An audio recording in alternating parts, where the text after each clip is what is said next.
Maybe you've come across these. Or perhaps you've heard or seen words like these. This course is about all of these and then some. Welcome to Analytics and Predictive Modeling, a course on building models for big data.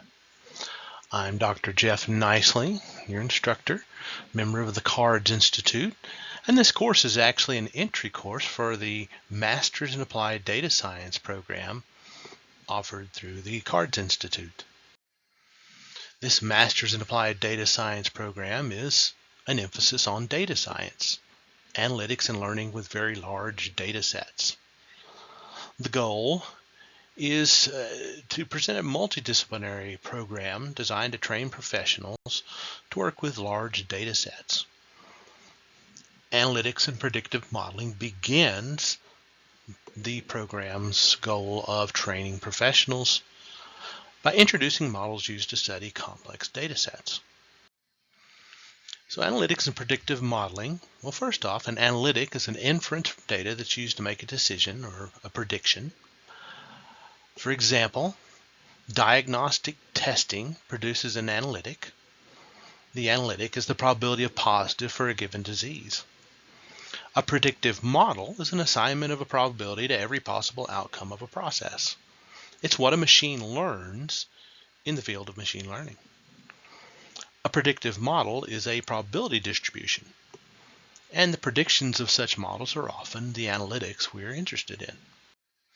So generative AI is roughly sampling of a predictive model's learned optimal probability distribution.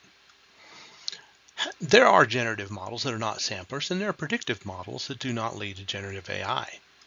But very often, generative AI is a sampler, and that's going to be our focus. Data science tends to be the application of convex optimization and numerical linear algebra to big data. Optimization means differential calculus. Probability means integral calculus. And these are the prerequisites for the course, calculus and linear algebra. Which brings up a natural question. What is data science? Well, let's ask an expert, ChatGPT. So here is my question. What is data science? And ChatGPT's response. Data science is an interdisciplinary field that involves the extraction of knowledge and insights from data. It combines various techniques, tools, and methods from statistics, computer science, and domain knowledge to analyze and interpret large and complex datasets. The primary goal of data science is to extract meaningful information and actionable insights from raw data, enabling data-driven decision-making and solving real-world problems. Key components of data science include data collection, the process of gathering relevant and diverse datasets from various sources, including databases, APIs, web scraping, sensors, and more. Data cleaning and pre-processing, preparing the data for analysis by dealing with missing values, removing noise, and handling. Is not a fancy Google search. This is what's known as a large language model. And a large language model generates a unique response from a variety of, quote, Googled sources. It can even tell us what data science is in the style of the author Ernest Hemingway. Data science, a modern alchemy. From the depths of ones and zeros emerges meaning, like fish rising from the murky waters. The art of numbers, a dance of statistics and machines, woven with the threads of human wisdom. Raw data, a rugged landscape, is tamed and molded, revealing its secrets through careful observation and experimentation. And thus, from the tangled web of data, emerges knowledge, a beacon in the fog of uncertainty. So, not surprisingly, a large language model requires huge amounts of big data, as does this natural reading of the, quote, Jarvis vocalization. Data science is the study of such big data. In this course, the components of data science, well, they come straight from ChatGPT. Data collection, raw data from one or more sources, exploratory data analysis, data cleaning and pre-processing, data representation, also known as feature engineering, data modeling, which is algorithms and or equations, model evaluation, well, how good are your results, and communication and visualization, which are very important. If you cannot present your results in a comprehensive, detailed story leading to recommendations and good answers to their questions from your clients, then what good is all this work you've done to your clients? You have to be able to tell a story. We'll learn how to become what's known as strategic thinkers. That is, data science is an umbrella term for all of these things, all of which are related to big data. Data science is a cross-cutting interdisciplinary field that has emerged in response to the rise of big data. We're in a big data revolution. Nearly 100% of the world's data has been generated since the year 2000. In 2012, an average of 2.5 quintillion bytes of data every day.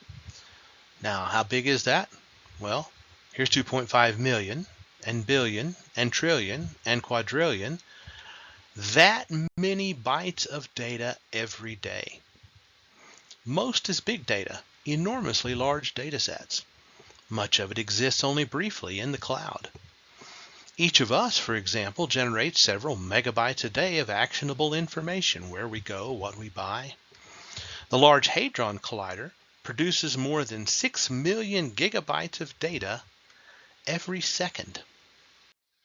Such data sets are, not surprisingly, high volume, very large, high velocity, computationally expensive to apply algorithms to, and high variety.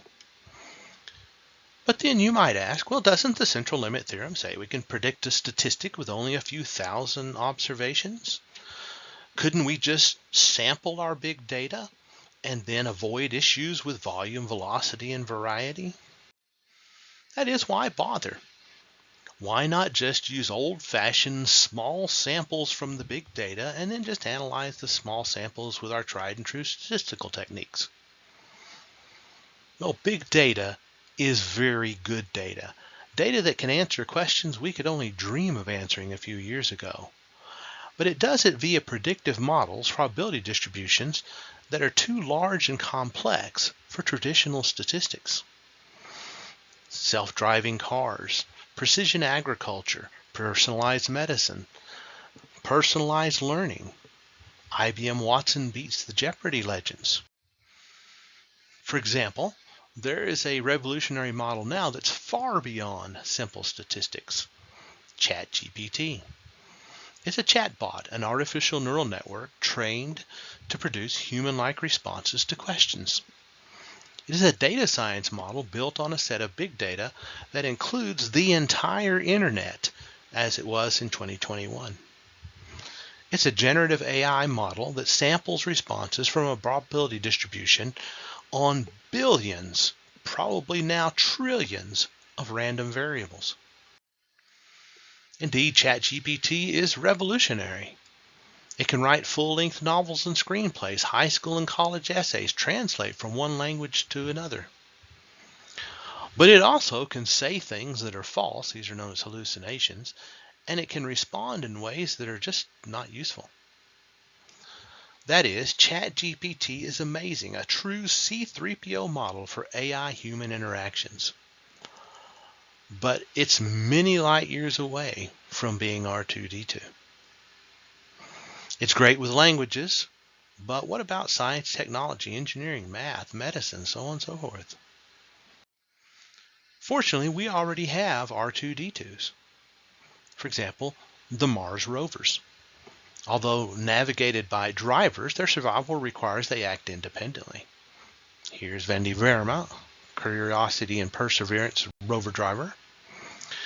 They have to avoid rough terrain and choose smooth paths. They have to avoid shade that blocks their solar rays. And they have to do this on their own. The original missions were expected to last days or months. Curiosity was launched in 2012, and more than 12 years later, it's still up there running around on Mars. Here's a rover's neural network training session.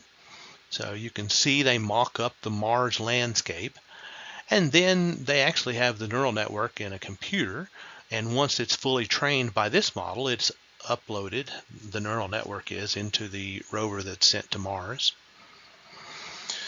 We actually did this with some area high school students. They really liked it. We also did a smart highways project, AI to eliminate traffic congestion. And here's another R2D2 style model, computer vision. It's already an indispensable technology we rely on every single day. Driver assist in newer cars, self-adjusting robotic arms, medical imaging. Nearly all MRI data uses computer vision.